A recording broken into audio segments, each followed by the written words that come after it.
بات کہنا؟ عظیم منزلت رکھتے ہیں، امیر ہیں، ان کے گھر میں کون داخل ہو سکتا ہے؟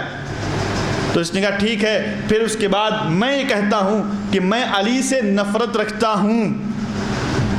بیٹے نے جیسے کہا میں علی سے نفرت رکھتا ہوں، پردہ ہٹا، باپ آگے بڑھا، اس نے کہا بغض علی کی بیماری ایسی بیماری ہے کہ چھپانے سے چھپتی نہیں ہے، یہ ایسی خباثت ہوتی ہے کہ جو چھپانے سے نہیں چھپتی، لاکھ پردہ ڈال دو چیخ چیخ کے بیان کرتی ہے اور عیاں کرتی ہے کہ میری ولادت طاہر نہیں ہے۔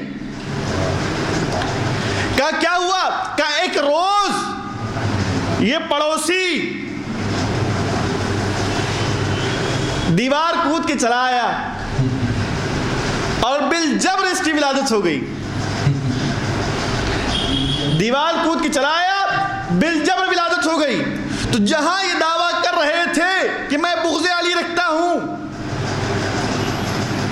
میں بغض علی رکھتا ہوں، جہاں یہ دعویٰ کر رہے تھے، علی کا تو کچھ نہیں بگڑا، اپنی نسل خراب کر لی۔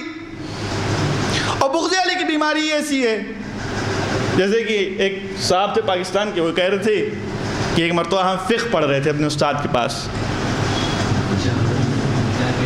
فقہ پڑھ رہے تھے، اور پھر اس کے بعد کنویں کی بحث آئی تو کہا گیا کہ اگر کنویں میں کوئی جانور گر جائے تو اس سے 30 ڈول نکال لو، کنواں پاک ہو جاتا ہے۔ کتا گر جائے تو 30 ڈول نکال لو، کنواں پاک ہو جاتا ہے۔ 40 ڈول نکالو، کنواں پاک ہو جاتا ہے۔ تو لوگوں نے نکالا، اب پانی لے کے آئے تو دیکھا کہ اس میں کچھ بال وال تیر رہے ہیں۔ کہہ رہا یہ کیا؟ کہا کہ پانی نکال دیا ہم نے 30 ڈول۔ کہا ٹھیک ہے 30 ڈول پانی تو نکال دیا، کتا نکالا کہ نہیں؟ کتا نکالا کہ نہیں؟ کہ یہی ہے بغض علی کی مثال، عمل بھرتے چلے جاؤ، گناہ نکالتے چلے جاؤ، جب تک بغض علی کا کتا نہیں نکلے گا تب تک طہارت نہیں حاصل ہوگی۔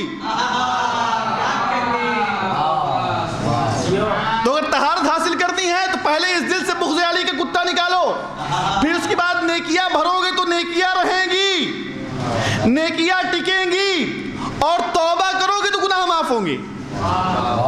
معیار توبہ اور قبولیت اعمال کا جو سب سے بڑا سبب ہے وہ امیر المومنین کی ولایت۔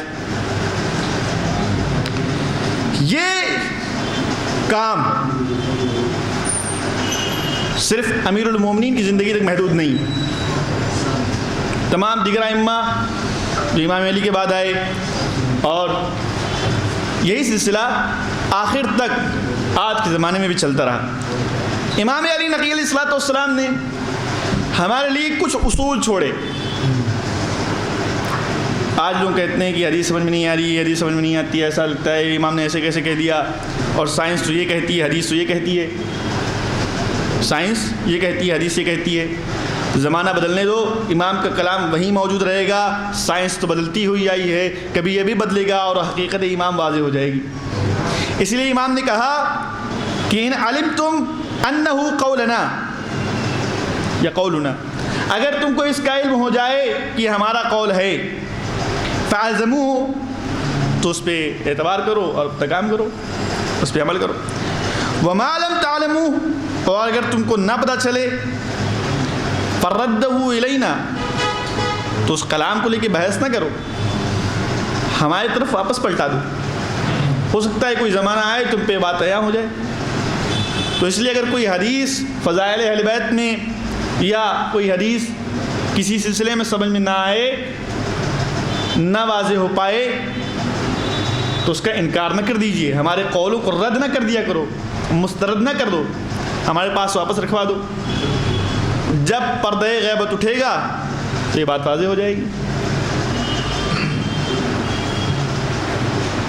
یہ عظیم معرکہ جو امام نے پیش کیا اپنی زندگی میں دو اہم صورتوں میں،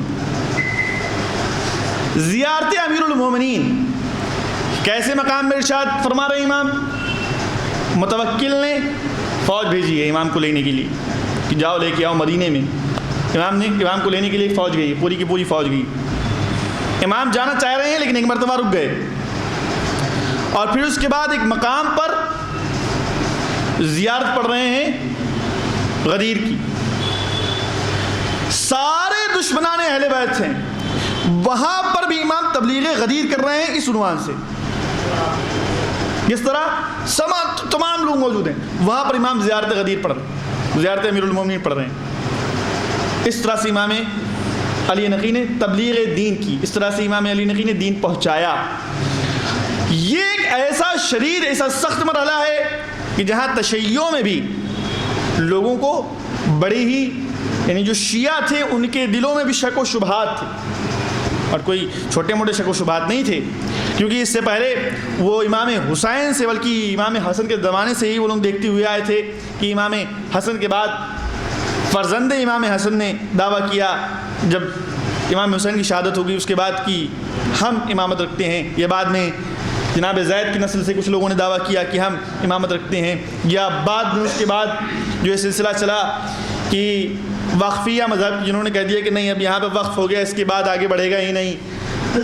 اور بھی بہت سارے مذہب جو شیعوں سے الگ ہوتے گئے، جو آج ہمارے زمانے میں جو پائے جاتے ہیں، آپ دیکھتے ہی ہوں گے سڑکوں پہ چلتے ہوئے، وہ مذہب جو شیش امامی ہیں، وہ بھی مذہب لوگوں نے وہاں تک دیکھا ہوا تھا، اس کے باوجود بھی شبہ کر رہے ہیں، اور امام کی امامت پر اعتراض ہے لوگوں کو. اسی اعتراض کا ایک اور مرحلہ یہ ہے کہ امام محمد تقی کے زمانے میں ایک بار، نام ہے جعفر بن علی، علی ابن جعفر نام ہے. 3 اماموں کے مستقل شاگرد رہے ہیں، فقیہ ہیں، اور ایسے ویسے فقیہ نہیں، 3 اماموں کے مستقل شاگرد. یہ نہیں کہ 1200 سال بعد سے جو حدیثیں چلی آئی ہیں ان کو پڑھ کے فقیہ بن گئے. مستقل بلا فاصلہ امام سے علم حاصل کیا وہ ہیں. اور ایک مرتبہ امام محمد تقی علیہ الصلوۃ والسلام، اللہم صل علی محمد، علی ابن جعفر امام جعفر صادق کے بیٹے ہیں، امام موسیٰ کاظم کے چچا، اور امام علی رضا کے ایک طریقے سے کہیں تو دادا لگتے ہیں.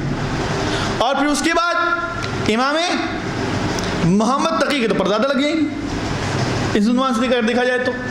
یہ رشتہ اس طرح سے، لیکن کہہ رہے ہیں کہ مسجد نبوی میں بیٹھے ہوئے درس دے رہے تھے. علی ابن جعفر مسجد نبوی میں بیٹھے ہوئے درس دے رہے تھے. اتنے میں انہوں نے دیکھا کہ امام محمد تقی ابھی بہت چھوٹے ہیں اور تشریف لا رہے ہیں. راوی دیکھ رہا ہے کہ ادھر محمد تقی، امام محمد تقی علیہ السلام تشریف لا رہے ہیں.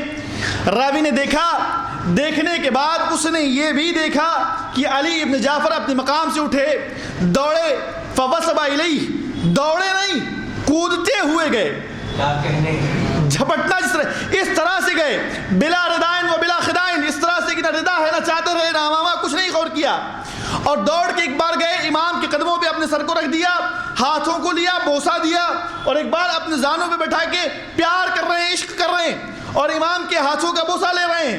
لوگوں نے جب یہ واپس جب اپنے مقام پہ آئے تو ایک مرتبہ کہا کہ ارے آپ تو ان کے چچا لگتے ہیں، یا چچا سے بھی بڑھ کر، لیکن یہ ماجرا کیا ہے کہ ہم نے آپ کو یہ کرتے ہوئے دیکھا.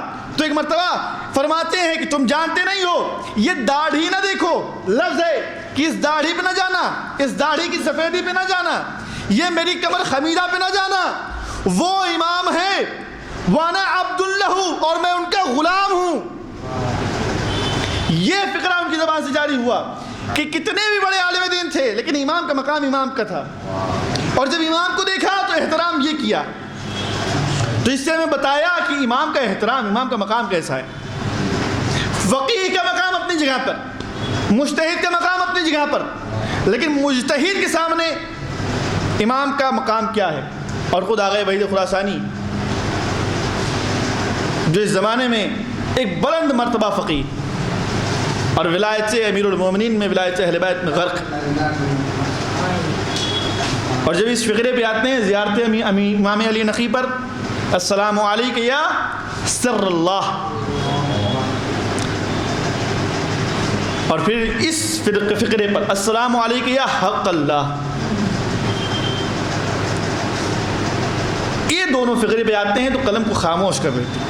اور پھر یہ ذکر کرتے ہیں کہ صدوق سے لے کے، توسی سے لے کے، ہلی سے لے کے، کلینی سے لے کے آج تک کوئی اس فقرے کو ادا نہیں کر سکا، اس فقرے کی معرفت کو درک نہیں کر سکا۔ سر اللہ کیا ہے؟ اور پھر اس کے بعد ایک واقعہ نقل کرتے ہیں، اور انشاءاللہ میں بھی اسی واقعے کے بعد آپ کی زحمت تمام کر دوں گا۔ ایک واقعہ نقل کرتے ہیں،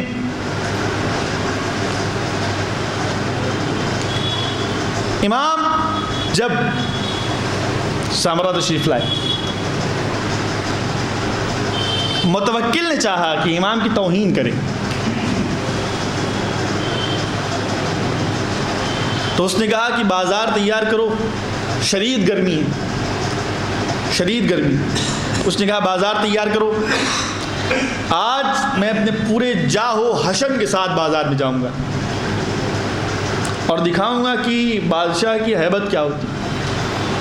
بازار تیار کیا گیا، سب کچھ تیار ہو گیا، سر اللہ کے معنی پہ غور کیجیے گا، سب کچھ تیار ہو گیا، اور پھر اس کے بعد اس نے کہا کہ نہیں، ایسے نہیں، وہ جو قید میں علی نقی ہیں ان کو لے کے آؤ۔ کس عالم میں؟ کمر میں اور پیروں میں بیڑیاں پڑی ہوئی ہیں، لنگر ہے کمر میں، ہاتھوں میں بیڑیاں ہیں، ہتھکڑیاں ہیں، گلے میں توق ہے۔ اس عالم میں امام کو لایا گیا۔ متوکل کے دربار میں بھی کچھ شیعہ تھے، انہوں نے سوچا کہ اگر ظاہراً امام کو سامنے کیا جائے گا تو یہ توہین امام ہوگی، اس لیے یہ کیا گیا کہ اطراف میں لوگوں کو رکھا جائے اور بیچ میں امام کو رکھا جائے، تاکہ لوگوں کی نگاہ ڈائریکٹ امام کی طرف نہ پڑے، لوگوں کی نگاہ ڈائریکٹ امام کی طرف نہ پڑے اور لوگ محسوس نہ کر پائیں۔ لیکن اب تیز رفتار گھوڑے ہیں، اس پہ سوار ہے